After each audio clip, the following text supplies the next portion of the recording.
Bonjour, mes amis. I am Jessie and I run a vlog and blog titled Cappuccinos and Consignment where I focus on lifestyle, travel, and finance. And as I'd like to say, I am fluent in Fendi French and finance. Please take a moment to like, subscribe, follow me over on Insta, follow the blog, all of those things. I do appreciate it. Really quick, let's get into what I consider one of the most I don't want to say underrated because it's not, but it's one of those if you know kind of bags. So I recently purchased a Celine.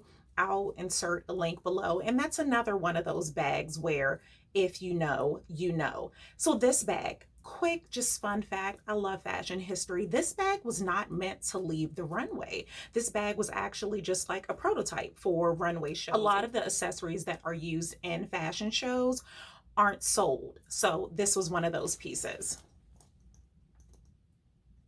Isn't it lovely?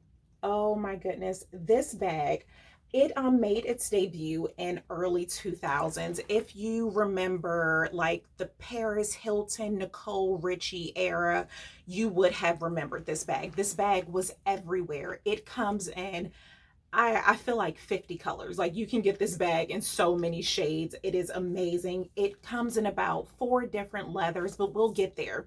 This is one of those bags. I actually wrote a blog about it. When I was living in Italy, I went to uni in Italy. One of my flatmates had this bag, not in this color, and I wanted this bag so bad. But of course, during that time, I barely was alive. I barely had enough money for gelato. But I wanted this bag so bad. And if you read the blog, you will understand the extreme measures I almost took to get this bag. But nonetheless, I have been wanting this bag for so long. And I want to say 2019, the husband and I, we went to Spain. And that was my thing. I said, once I get to Spain, I want to buy a Balenciaga. I didn't even say the name. This is the Balenciaga city bag, motorcycle bag. It's referred to by so many names. But I wanted to wait until we went to Spain to buy this bag because that's just like my thing. I like buying designer pieces from the country of origin. But yeah, so we went to Balenciaga. I was not that thrilled about the new bags because the style has changed a bit, and I'll try to insert pictures. But yeah, throughout the years, because again, this is another fun fact, this is one of the only designer kind of like it bags that has never been discontinued. Balenciaga has continued to produce this bag since the early 2000s. The shape changes a little bit, the hardware, but for the most part, you know it's a Balenciaga motorcycle bag or city bag.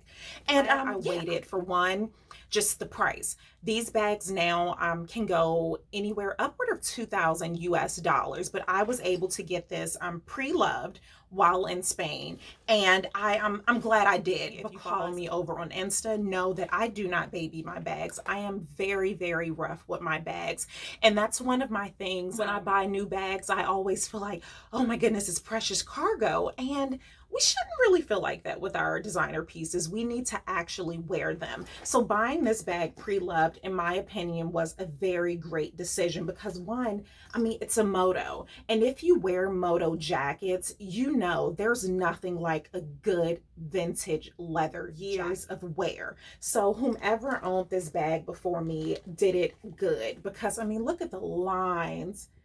It is just so dark. It has 4 different hardwares.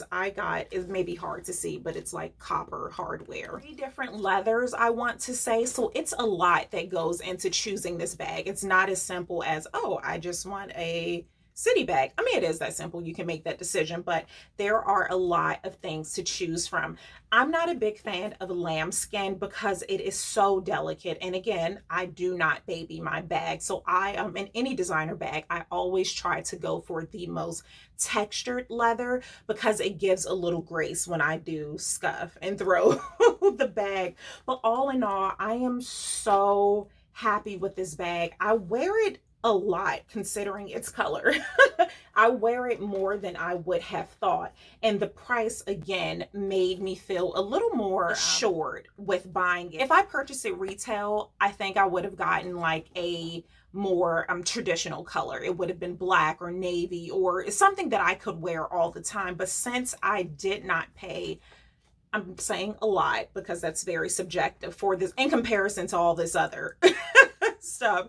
It was not a lot. So I felt more comfortable buying a color bag. And that was my same rationale with my Celine. Let me know if you all would like to see me do reviews on like some of my most underrated bags. I think there are so many lovely designer bags that aren't that expensive. And again, that's subjective, that aren't over $1,000, but they may not be monogrammed. One thing I would say to take into consideration, this is actually a better investment, so to speak, than your LVs, because LV bags, the monogram, those are canvas. So many other designers have leather, quality leather pieces that will last for so long, and this is one of them. I am so happy. I will say this may seem like not a big deal, but to me it was.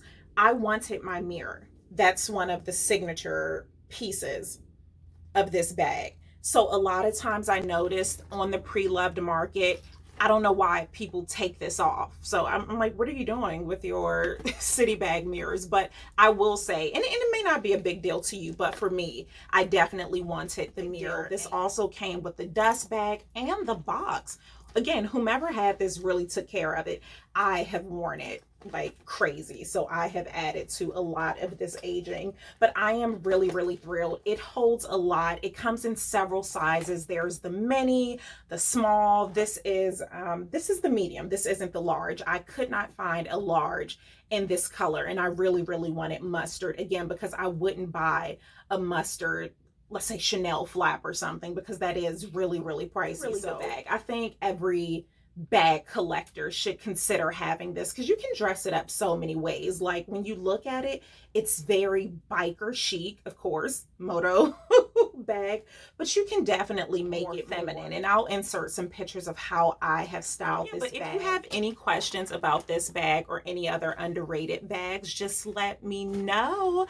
Until the next video, alrighty, ciao for now.